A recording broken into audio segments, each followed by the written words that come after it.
Жаратқан сыйлап қасиетін, мұсылман күллі басиетін. Рамазан айы кешірім айы, Алла, Алла. Халқымның иман жүрегінде, ізгі амалдары тілегінде. Рамазан айы мейірім айы, Алла.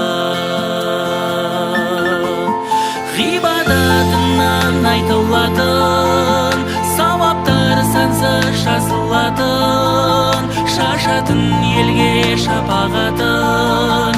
Рамазан айы, Рамазан, мың айдан артық қадір түні, ораза айтын мейрам сәні. Мүбәрәк болсын ұлық күні, Рамазан айы, Рамазан, Рамазан. Жақсылық